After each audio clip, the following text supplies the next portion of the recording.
Assalamualaikum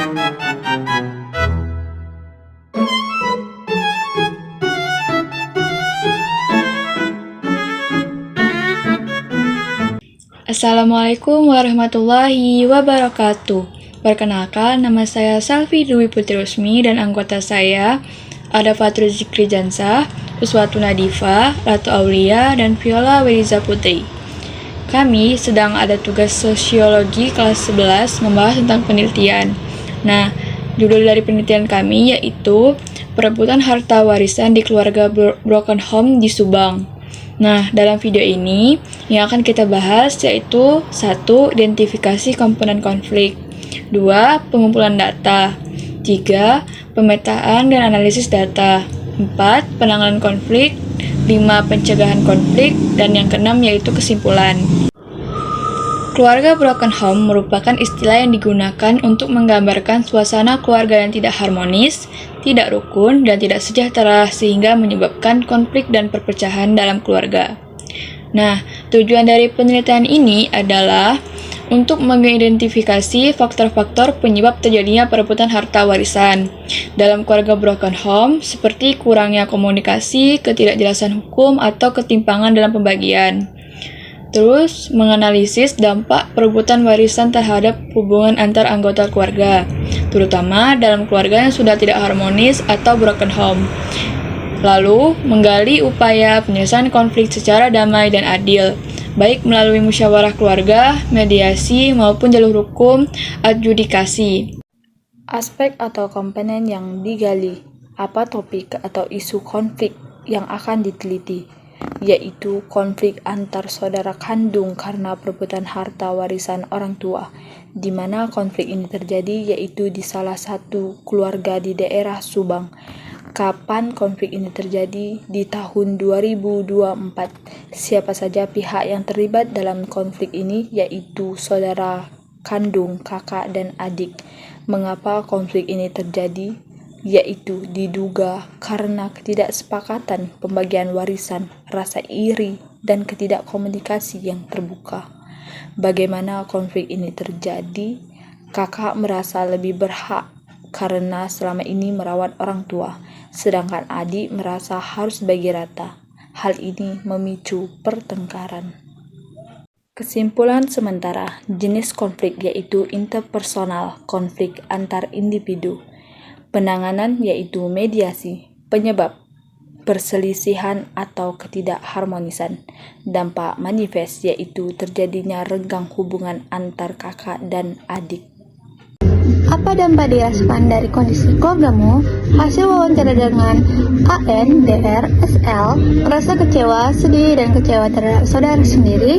Hubungan menjadi renggang dan tidak harmonis lagi. Bagaimana kehidupan sehari-harimu berubah setelah konflik ini? Hasil wawancara dengan AN, DR, SL sering merasa tidak nyaman di rumah, jarang berkomunikasi dengan saudara, bahkan ada yang memilih tinggal terpisah. Mengapa menurutmu hubungan kalian bisa berakhir seperti ini? Hasil wawancara dengan HN dan SL, karena ketidaksepakatan pembagian harta warisan dan munculnya rasa iri serta tidak adil. Hasil wawancara dengan DR, karena adanya keserakahan dan tidak adanya musyawarah yang sehat. Bagaimana cara orang tuamu membantumu menghadapi situasi ini? Hasil wawancara dengan AN, DR, SL memberikan nasihat untuk sabar, mengajak bicara secara pribadi, berusaha menjadi penengah, dan mengingatkan soal ikatan keluarga. Penanganan konflik. Mediasi dapat menjadi secara efektif untuk menyelesaikan masalah dalam keluarga broken home tanpa harus melalui proses hukum. Seorang mediator dari keluarga besar, konselor, atau pihak ketiga yang netral membantu kedua pihak yang bertikai mencapai kesepakatan secara damai. Berikut langkah-langkah penyelesaian konflik melalui mediasi. 1. Identifikasi masalah, yaitu kedua pihak sepakat untuk duduk bersama dan mengidentifikasi masalah utama yang menjadi sumber konflik. 2. Menyampaikan pendapat secara terbuka, yaitu setiap pihak diberi kesempatan untuk menyampaikan pandangannya tanpa diselah, dengan mediator memastikan suasana tetap kondusif.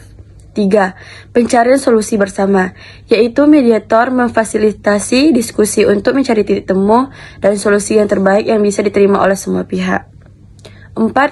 Kesepakatan tertulis, yaitu dapat dituangkan dalam bentuk tertulis agar menjadi acuan bersama dengan mencegah terulangnya konflik serupa.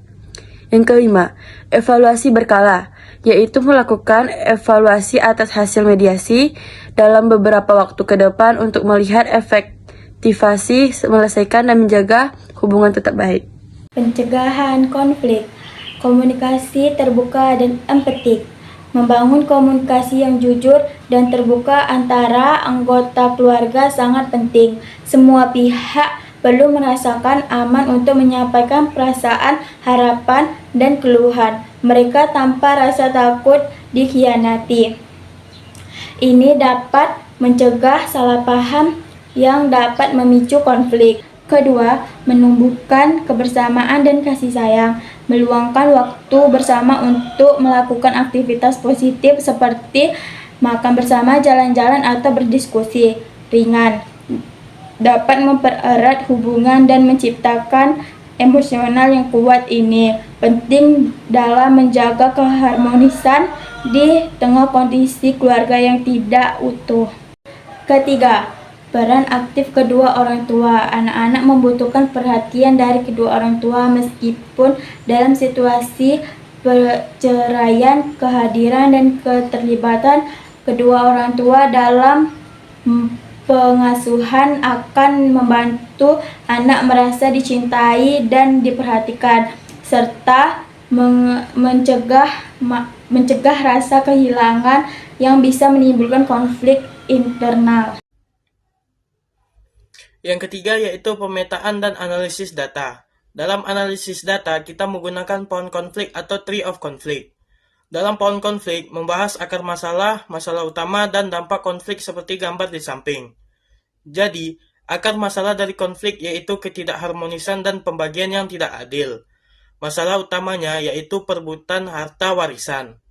Dampak yang dirasakan kakak adik adalah berkurangnya komunikasi antar saudara kandung dan renggangnya hubungan. Kesimpulannya adalah, perebutan harta warisan dalam keluarga broken home merupakan salah satu bentuk konflik yang kerap terjadi akibat kurangnya komunikasi, ketidakjelasan pembagian hak, dan tidak adanya rasa keadilan antar anggota keluarga.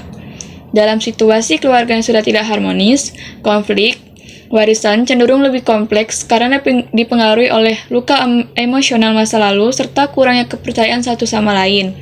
Penelitian ini menunjukkan bahwa penyebab utama konflik warisan di keluarga broken home adalah kurangnya keterbukaan antar pihak, tidak adanya dokumen hukum yang jelas, dan dominasi salah satu pihak terhadap hak waris.